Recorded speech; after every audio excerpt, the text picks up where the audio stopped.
నమస్తే, welcome to me TV news. ముందుగా headlines.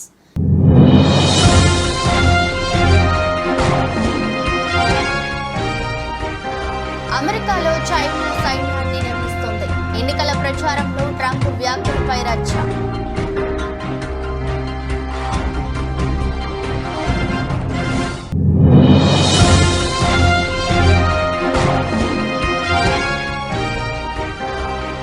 రేపు చైనాకు రష్యా అధ్యక్షుడు పుతిన్ 2 రోజుల పర్యటన. ఇద్దరి భేటీపై ప్రపంచ దేశాలు చర్చ.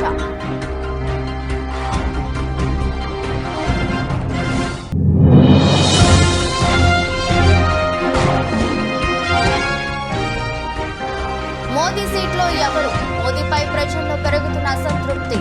బీజేపీలో మొదలైన అంతర్మథనం.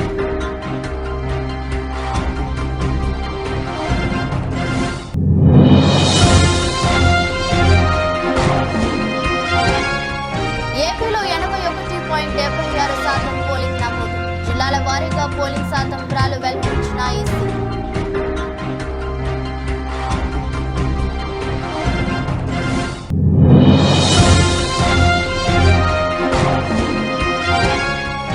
ఏపీలో షర్మిల గెలుస్తుంది.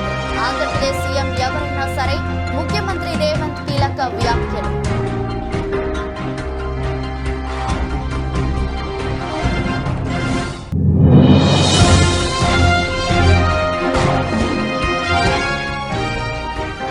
నాకేమంతా వయసండి, జస్ట్ 102 ఏళ్లే. కుర్రాలతో క్రికెట్ ఆడుతున్న కాశ్మీరీ తాతయ్య.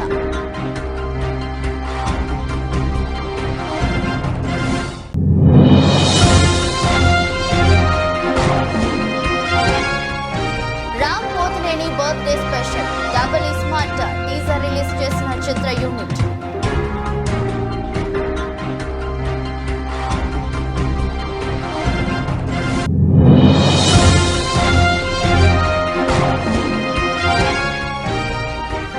జాబ్ మార్కెట్ పై ఆర్టిఫిషియల్ ఇంటెలిజెన్స్ సునామీ తేల్చేసిన IMF.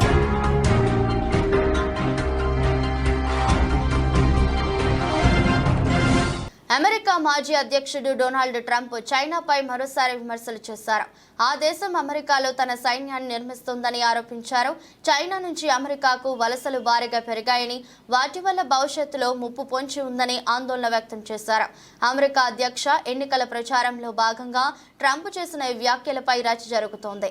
మిలిటరీ ఏజ్ లో ఉన్న ఆ దేశ పౌరులు ఓ సైన్యంగా మారేందుకు అమెరికాకు వస్తున్నారని, వాళ్ళు సైన్యంగా మారి దాడి చేస్తారని పుతిన్ వ్యాఖ్యానించడం చర్చనీయాంశమైంది. చైనా నుంచి భారీ సంఖ్యలో పౌరులు వస్తున్నారు. వారిదంతా సైన్యం వయసే, అందులోనూ పురుషులే అధికం. వారిని చూస్తుంటే మన దేశంలో చిన్న సైన్యాన్ని నిర్మించేందుకు యత్నిస్తున్నారా అనిపిస్తోంది. వారి ప్రయత్నం కూడా అదేనా అని పెన్సిల్వేనియాలో నిర్మించిన ఎన్నికల ప్రచార సభలో ట్రంప్ నిర్వహించారు.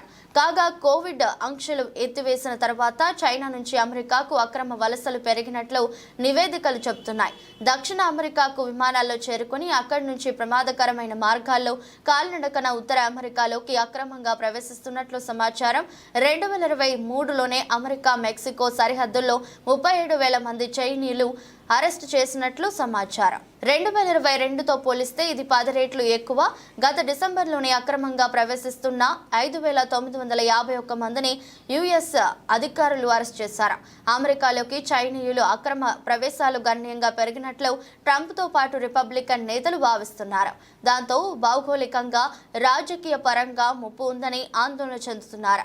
అయితే కోవిడ్ సమయంలో డ్రాగన్ కఠిన ఆంక్షల వల్ల కలిగిన ఆర్థిక నష్టం నుంచి, పేదరికం నుంచి తప్పించుకునేందుకే తాము అమెరికాకి వచ్చినట్లు చైనా వలసవాదులు కొందరు చెబుతున్నారు. ఇక్కడ కూడా తమ జీవితాలు తాము ఊహించినట్లు లేవని, చాలా కష్టపడాల్సి వస్తుందని వాపోయారు. I guess he feels good about it because he did it as a political decision. You have to do the right decision, not the political decision. But he did a very bad thing. I just want to let you know that we've just filed a major motion in the appellate division concerning the absolutely unconstitutional gag order, where I'm essentially not allowed to talk to you about anything meaningful that's going on in the case, and many good things are going on with the case. It shouldn't have been filed. They had this morning the top legal scholars in the country. This is a Frankenstein case They took a dead misdemeanor, they attached it to a dead alleged federal felony and zapped it back into life. So many of us are just amazed to watch us actually walk into court because it's not a recognizable crime that any of us have seen. That's Jonathan Turley. I've been doing this for 60 years and I don't understand what crime he's been charged with. Nobody understands this. I just don't get the crime. There's no evidence of any crime whatsoever. This is a sham. That's Alan Dershowitz. And these are people that they speak their minds. They're not for me, they're for justice. This is another one. This is without precedent in American history, only with the desperation of President. Russia అధ్యక్షుడిగా ఐదోసారి ఎన్నికైన Vladimir Putin ఈ టర్మ్లో తన తొలి విదేశీ పర్యటనలో China చేయించనున్నారు. ఈ నెల 16, 17 తేదీల్లో పుతిన్ చైనాలో పర్యటించనున్నారని చైనా విదేశాంగ ఇప్పటికే ప్రకటించింది. గడిచిన 8 నెలల కాలంలో పుతిన్ రష్యాలో పర్యటించడం ఇది రెండోసారి. రష్యా అధ్యక్షుడిగా ఐదోసారి ఎన్నిక కాకముందు కూడా పుతిన్ చైనాలో పర్యటించారు. చైనా పర్యటనలో భాగంగా ఆ దేశ జీ జిన్పింగ్ తో పుతిన్ సమావేశం కానున్నారు. ఇరు దేశాల నడుమ దౌత్య సంబంధాలపై వారు చర్చించనున్నారు.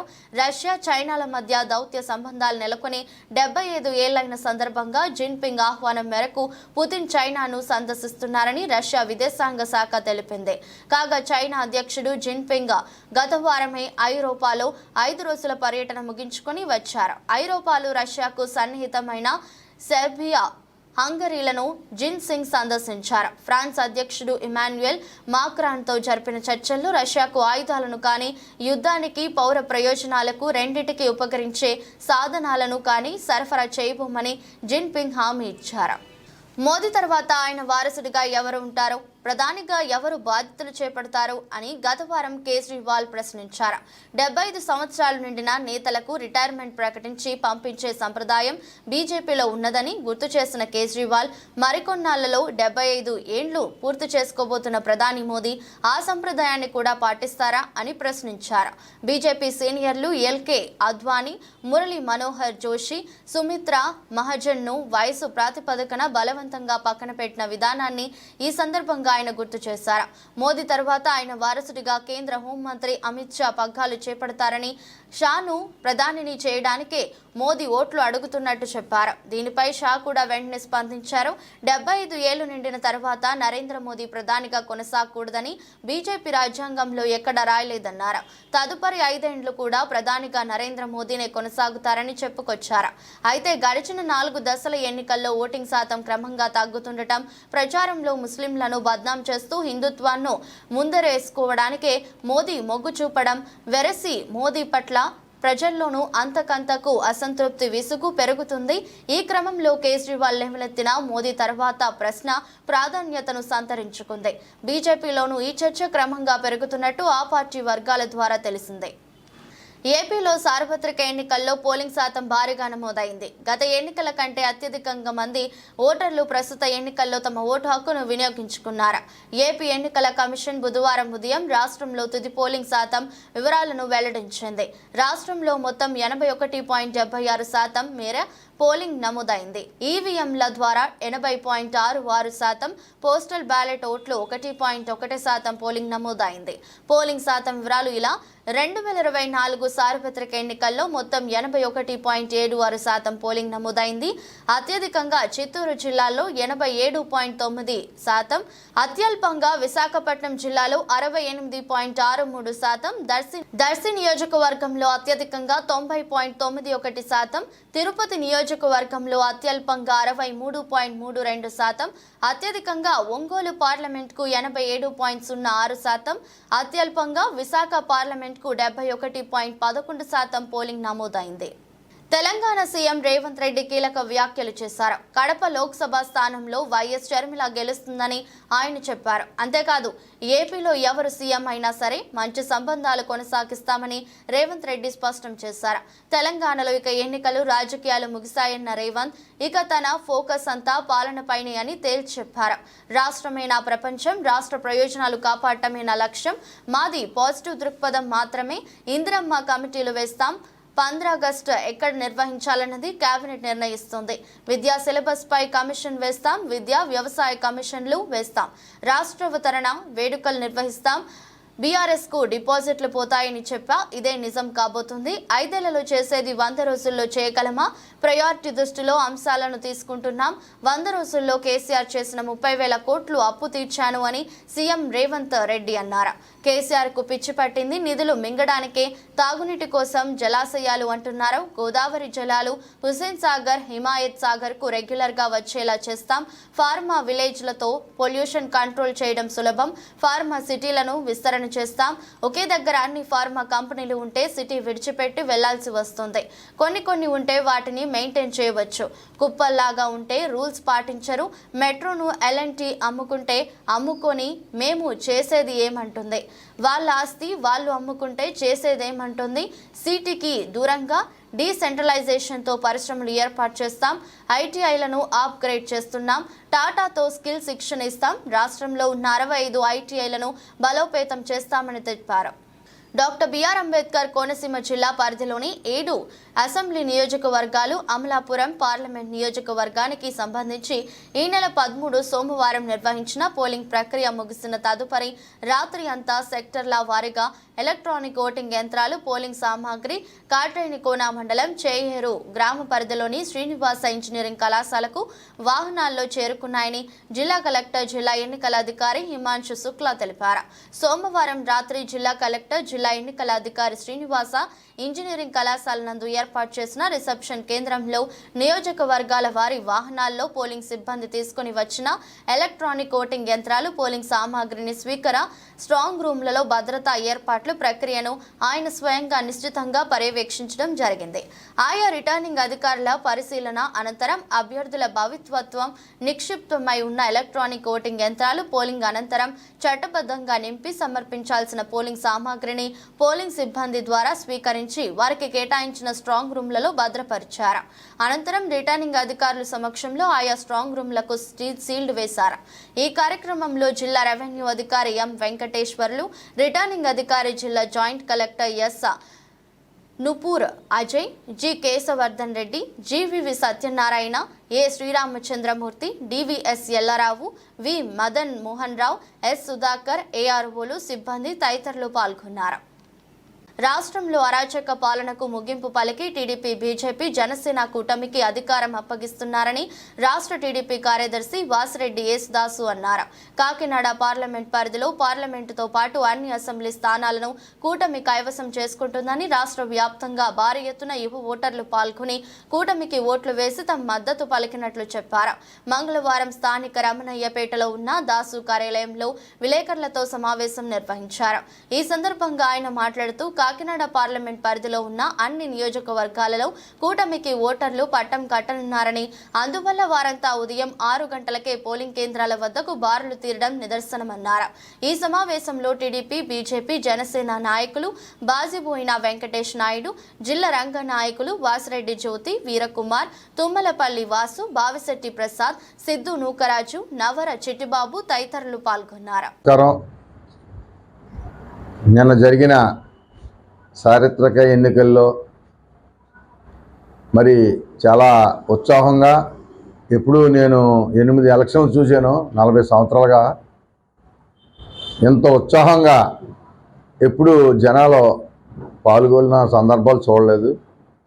మార్నింగ్ 6 గంటలకే ప్రతి బూత్ దగ్గర లైన్లో 200 మంది రావటం, స్వచ్ఛందంగా రావటం. ప్రజాస్వామ్యం ఏమైపోద్దో తెలియని టెన్షన్లో ప్రజలుండి ఈ ప్రజాస్వామ్యాన్ని కాపాడుకోవాలా, ఈ దొంగల నుంచి రాష్ట్రాన్ని తొలగించాలనే ఒక మంచి ఆలోచనతో ప్రజలందరూ కూడా స్వచ్ఛందంగా నేను కాకినాడ రూరల్ నియోజకవర్గంలో నేను 100 బూతులు తిరగటం జరిగింది. పొద్దున్న సాయంత్రం దాకా మరి గ్రామాల్లో, రూరల్ మండలంలో ఉన్న గ్రామాలన్నీ తిరిగి చూస్తే వాళ్ళంతా కూడా చాలా ఉందాతనంగా 6 గంటలకే వచ్చిన సందర్భాలు ఎప్పుడూ నేను చూడలేదు.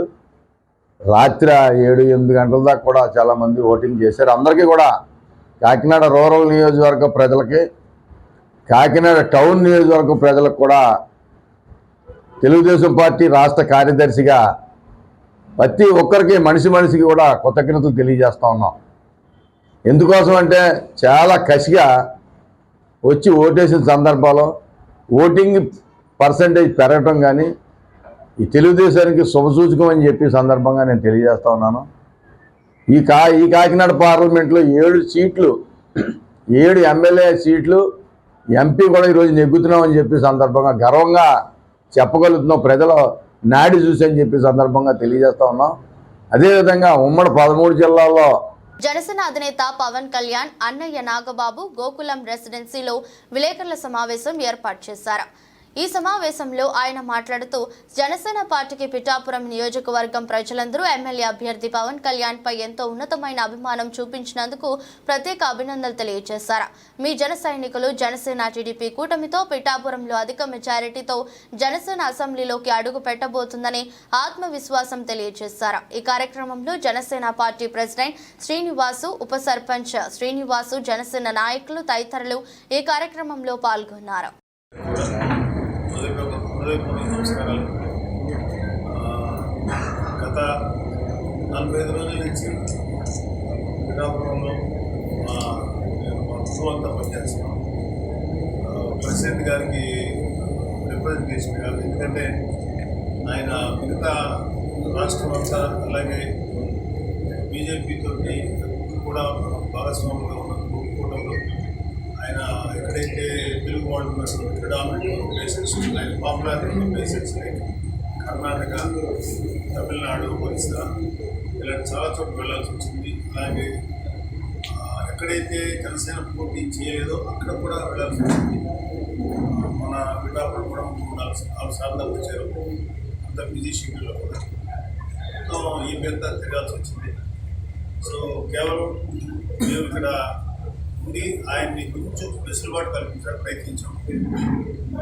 ఎంతో కొంత ఆయన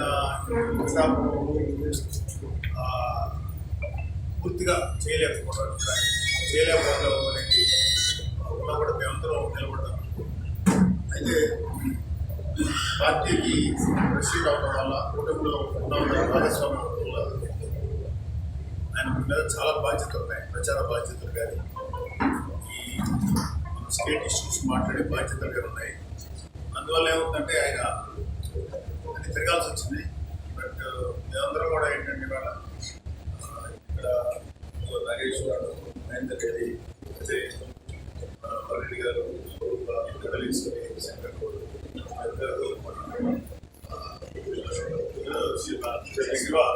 నాయుడు గారు ఇలా ఇక కడా నాయుడు గారు వీళ్ళందరూ లోకల్ మంచి బాగా పనిచేశారు. ఇంకా ఇక్కడికి ఇవాళ రాలేదు చాలా మంది, అందరూ చాలా జెన్యూన్ గాను అంటే కొన్ని ఎమోషన్స్ అందరూ. సార్వత్రిక ఎన్నికల పోలింగ్ నేపథ్యంలో శ్రీకాళహస్తి మండలంలోని అక్కుర్తి పోలింగ్ బూత్ నంబర్ 28 నందు రూరల్ మండల పార్టీ అధ్యక్షుడు కూనాటి నాగరాజుపై వైసీపీ గుండాలు చేసిన దాడిని తీవ్రంగా ఖండించిన బీజేపీ రాష్ట్ర కార్యదర్శి కోల ఆనంద్, పార్లమెంటు ఎంపీ అభ్యర్థి వెలగపల్లి వరప్రసాదరావు అక్కుర్తిలోని కూనాటి నాగరాజు స్వగ్రామం నందు నాగరాజుని పరామర్శించి వైసీపీ గుండాల దాడిని తీవ్రంగా ఖండించారు. ఈ కార్యక్రమంలో పాల్గొన్న వారు పార్లమెంటు అభ్యర్థి వెలగపల్లి వరప్రసాద్, రాష్ట్ర కార్యదర్శి Kola Anand, assembly co convener Melagaram Subrahmanyam Reddy, రాష్ట్ర కార్యవర్గ సభ్యులు ఎస్వి రమణ, వేలవేడు ధర్మయ్య, మండల అధ్యక్షులు తేజోవతి, వేడం కృష్ణయ్య, మండల ప్రధాన కార్యదర్శులు నాగరాజు, సత్యనారాయణ, వెంకట సుబ్బయ్య, జీవి అమర్నాథ్, శివారెడ్డి, బిందు కుమార్, రవిచంద్ర, రామయ్య తదితరులు పాల్గొన్నారు. ప్రజాసేవ చేయాలన్న భావంతో రాజకీయాల్లో ఉంటూ మాకెంతో సన్నిహితులు మా బీజేపీ కాళహస్తి నియోజకవర్గ ఇన్ఛార్జ్ పోరాటం గారు, కాళహస్తి నియోజకవర్గ మా బీజేపీ కుటుంబ సభ్యులకు, అలాగే మీడియా ప్రజలు తప్పనిసరిగా మార్పు ఎదురు చూస్తున్నారన్న విషయం క్యాపిటల్గా తెలుసుకుంటుంది. ఎన్డీఏ కూటమి అధికారంలో రావాలా, వైఎస్ఆర్ పార్టీ జగన్మోహన్ రెడ్డి పోవాలా, అవినీతి ఎక్కువైపోయింది, అహంకారం ఎక్కువైపోయింది, గ్రహంకారం రాజకీయం చేస్తున్నారు. అలాగే మద్యపానం ఎక్కడ చూసినా కూడా వచ్చేదిగా ఉంది, గంజాయి ఎక్కడ చూసినా తప్పుడు కేసులు. గత 75 సంవత్సరాల్లో ఎక్కడ కూడా ఇలాంటి అరాచకాలు జరిగినట్టుగా నేనైతే చూడలేదు, చదవలేదు. ఆ విధంగా జరిగింది. జగన్మోహన్ రెడ్డి గారు నాకు ఒక్క అవకాశం ఏంటి అని చెప్పి ఆ నిజ రాక్షసుతో చూపించుకుంటూ వస్తున్నాడు గత 3 సంవత్సరాలు. ముందు తండ్రి లేనివాడు ఒక అవకాశం ఇవ్వాలని చెప్పి ప్రజలు ఇస్తే మాలాకులందరూ కూడా పార్టీ కొరకు ఎంతో కృషి చేసి ఒక ఇంటికి పెట్టి అది చేస్తే చివరికి వారు ఒక్క సొత్తులాగా వారితో పాటు ఒక 10 మంది మాత్రం ఉంటారు. గద్దెల రామకృష్ణారెడ్డి గారు కానివ్వండి, పెద్దిరెడ్డి గారు, నితిన్ రెడ్డి గారు, కరుణాకర్ రెడ్డి గారు, చంద్రగిరి ఆయన, చివరెడ్డి భాస్కర్ రెడ్డి గారు తప్ప ఎక్కడ చూస్తేనేమో మధురు, అక్కడేమో సాయి, వీళ్ళు తప్ప ఎవరు ఉన్నట్టుగానే ఏమాత్రం కూడా లేదు. కనుక ప్రజలు కూడా చాలా విసిగి వేసారిపోయారు. ఈ విధంగా ఒక సామాజిక వర్గం వాళ్ళు ఏ విధంగా తయారైపోయి అందరూ కూడా కాదు, కేవలం ఒక 20 కుటుంబాలు మాత్రం ఆయన సొంత సామాజిక వర్గం జగన్మోహన్ రెడ్డి గారు అయిపోయారని చెప్పి మార్పు చూశారు. నిన్నటి జరిగిన ఎన్నికల్లో తేటతెల్లిగా తెలిసిపోయింది. ఎన్డీఏ కూటమికి ప్రజలంతా కూడా ఎన్నో విధాలుగా సహాయం చేయడానికి ముందుకు రావడం జరిగింది. అది చూసి వారవలేకపోతున్నారు ఈ వైఎస్ఆర్ పార్టీ నాయకులు. అలాగే చాలా తక్కువ కార్యకర్తలు కూడా తక్కువైపోయారు, ప్రజాదరణ తక్కువైపోయింది. కేవలం ఏదో సంక్షేమ పథకాలని చెప్పి పేద ప్రజలను మోసం చేసుకుంటూ జగన్మోహన్ రెడ్డి గారు మోసం చేయడం తప్ప తెలియలేదు కదా. అది ఎంతసేపు సంక్షేమ పథకాలు బటన్ అని చెప్పాడు, అంత ప్రేమ ఉన్న వ్యక్తి అయితే ఎలక్షన్ కమిషన్ ఏం చెప్పారు, 14 నుంచి చక్కగా సంక్షేమ పథకాలు అమలు చేయండి అంటే ఇప్పుడు 14,000 కోట్లు పేద ప్రజలకు ఇవ్వవలసిన సంక్షేమ పథకాలు ఇవ్వకుండా కాంట్రాక్ట్లు ఇచ్చుకున్నారు. ఎక్కువగా వారికి సంబంధించిన కుటుంబానికి సంబంధించిన వారు చూడండి అంటే ఎంత హేళన అయిపోయిందో. నిన్న చాలా బాధాకరమైన సంఘటన జరిగింది, నా దృష్టికి తీసుకొచ్చారు. ఆటలు ఆడేందుకు వయసు అడ్డం కాదని నిరూపిస్తున్నారు ఈ తాత. ఆత్మవిశ్వాసం, శక్తి ఉంటే చాలనని అంటున్నారు. కుర్రాలతో పోటీ పడుతూ క్రికెట్ ఆడుతున్నాడు కాశ్మీర్కు చెందిన హజీ కరందీన్. 102 ఏళ్ల వయసులోనూ తన బ్యాటింగ్ స్కిల్స్ ను చూపిస్తున్నారు. ఆటలు ఆడితే ఫిట్నెస్ ఉంటుందనే సందేశాన్ని ఆయన యువతరానికి అందిస్తున్నారు. కాళ్లకు ప్యాడ్లు, చేతులకు గ్లౌజులు తొడుక్కుని బ్యాట్ పట్టుకుని గ్రౌండ్లోకి అడుగు పెట్టాడు. ఓ కుర్రాడు బౌలింగ్ చేస్తుండగా తాత చక్కగా బ్యాటింగ్ చేశాడు. స్థానికంగా ఉండే కుర్రాళ్లకు ఇన్స్పిరేషన్ గా నిలుస్తున్నాడు. కాగా ఇటీవల జరిగిన 2వ దశ లోక్సభ ఎన్నికల్లోనూ కరందీన్ తన ఓటు హక్కును వినియోగించుకున్నారు. ఇంకెందుకు ఆలస్యం, తాతయ్య బ్యాటింగ్ ను ఓసారి చూసేయండి.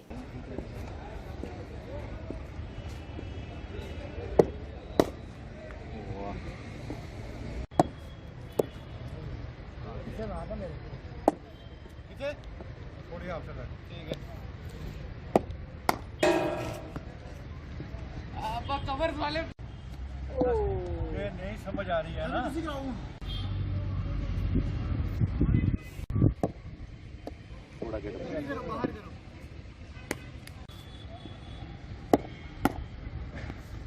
ठीक है, बहुत बढ़िया, ठीक है, ठीक है। एक मशीन मकबूल है ना खाली बस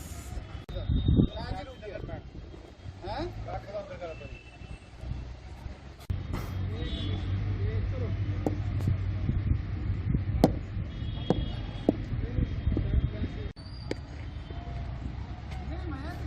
देखो तो पता कितनी तगड़ी शॉट आ हुआ है, प्रोफेशनली भाई साहब।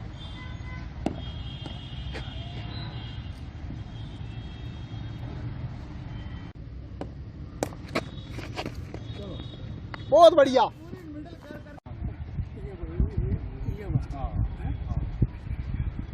ज्यादा दौड़ना नहीं, एक जगह खड़ोते ही मारो पूरा ठीक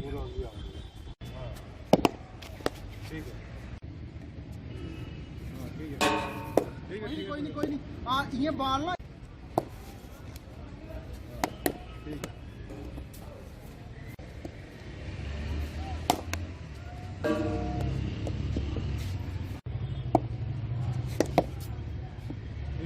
Tollywood energetic actor Ram Pothineni, dashing director Puri Jagannadh కాంబోలో వస్తున్న మోస్ట్ అవైటెడ్ ప్రాజెక్ట్ లో డబుల్ ఇస్మార్ట్ శంకర్ కు సీక్వెల్ గా వస్తున్న ఈ చిత్రంపై ఇప్పటికే భారీ అంచనాలు ఉన్నాయి. ఈ సినిమా షూటింగ్ ప్రస్తుతం ముంబైలో శరవేగంగా జరుపుకుంటున్న విషయం తెలిసిందే. పూరి ముంబైలో double smart climax fight scene plan చేశాడని, ఈ సీన్ కోసం ఏకంగా 7 కోట్లు పెడుతున్నాడని టాక్. ఇదిలా ఉంటే తాజాగా ఈ మూవీ నుంచి మేకర్స్ టీజర్ విడుదల చేశారు. నేను రామ్ పోతినేని పుట్టినరోజు, ఈ సందర్భంగా చిత్ర యూనిట్ రామ్ కి బర్త్డే విషెస్ తెలుపుతూ డబుల్ స్మార్ట్ టీజర్ ను మేకర్స్ విడుదల చేశారు. 85 సెక్షన్లు ఉన్న ఈ టీజర్ ను చూస్తే Ustaad ismart Shankar alias double smart అంటూ రామ్ మాస్ ఎంట్రీతో గూస్ బంప్స్ తెప్పిస్తుంది. ఇక స్టోరీ రివీల్ చేయకుండా మరోసారి ఇస్మార్ట్ శంకర్ రోల్లో పవర్ఫుల్ గా కనిపించాడు రామ్. టీజర్ లో సంజయ్ దత్ పాత్రను కూడా కాస్త వైలెంట్ గానే చూపించారు. ఆలీ, కావ్య, తాపర్, షియాజీ, షిండే, ఉత్తేజ్, గెటప్ సీను తదితరులు ఈ సినిమాలో కీలక పాత్రలు పోషిస్తున్నారు. ఉద్యోగ అవకాశాలకు ఆర్టిఫిషియల్ ఇంటెలిజెన్స్ నుంచి ముప్పు పొంచి ఉందని అంతర్జాతీయ ద్రవ్యనిధి సంస్థ చీఫ్ క్రిస్టాలినా జార్జివా హెచ్చరించారు. జాబ్ మార్కెట్ పై ఆర్టిఫిషియల్ ఇంటెలిజెన్స్ సునామీలా విరుచుకుపడుతుందన్నారు. ఏఐ వల్ల వచ్చే 2 ఏళ్లలో ప్రపంచవ్యాప్తంగా ఉపాధి అవకాశాల్లో సమూల మార్పులు రానున్నాయని జ్యూరిచ్లో జరిగిన క్రమంలో చెప్పారు. ఏఐ బెస్ట్ చాట్ బోట్ల తయారీ కోసం గ్లోబల్ టెక్ దిగ్గజ సంస్థలు పోటీ పడుతున్న నేపథ్యంలో క్రిస్టాలినా జార్జివా వ్యాఖ్యలకు ప్రాధాన్యం ఏర్పడింది. అభివృద్ధి చెందిన దేశాల్లో ఆర్టిఫిషియల్ ఇంటెలిజెన్స్ వల్ల 60%, ప్రపంచవ్యాప్తంగా 40% ఉద్యోగాలు కనుమరుగవుతాయని క్రిస్టాలినా జార్జివా హెచ్చరించారు. ఇందుకోసం ప్రజలు, వ్యాపారులు సన్నద్ధం కావాల్సి ఉందన్నారు.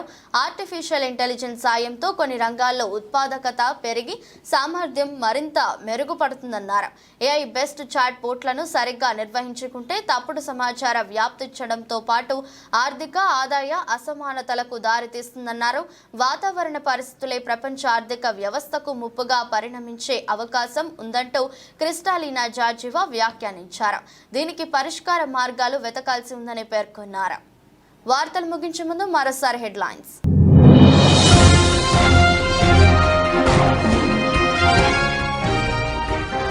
అమెరికాలో చైనా సైన్యాన్ని నిర్మిస్తుంది. ఎన్నికల ప్రచారంలో ట్రంప్ వ్యాఖ్యలపై రచ్చ.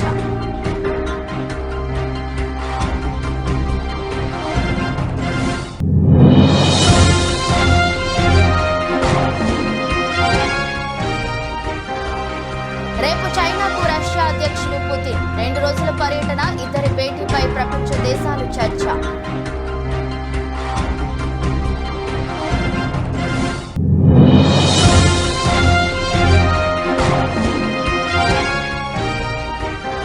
మోదీ సీట్లో ఎవరు? మోదీపై ప్రజల్లో పెరుగుతున్న అసంతృప్తి. బీజేపీలో మొదలైన అంతర్మదనం.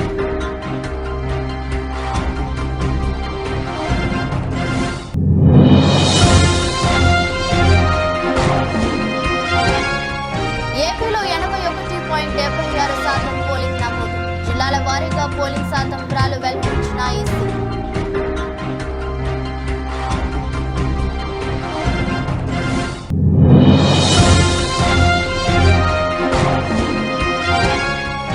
ఏపీలో షర్మిల గెలుస్తుంది. ఆంధ్రప్రదేశ్ సీఎం ఎవరైనా సరే, ముఖ్యమంత్రి రేవంత్ కీలక వ్యాఖ్యలు.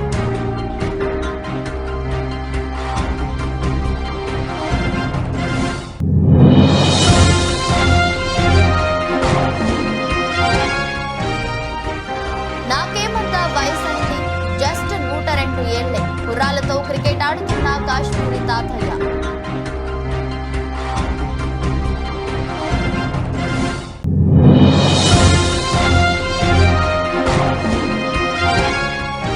Ram Pothineni birthday special. Double smart teaser release చేసిన చిత్ర యూనిట్.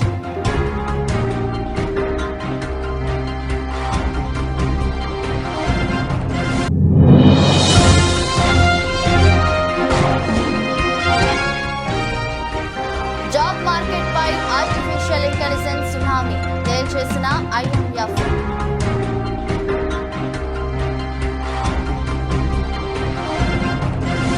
ఇది బులెటిన్. మరో బులెటిన్లో మళ్ళీ కలుద్దాం. అంతవరకు సెలవు. నమస్కారం.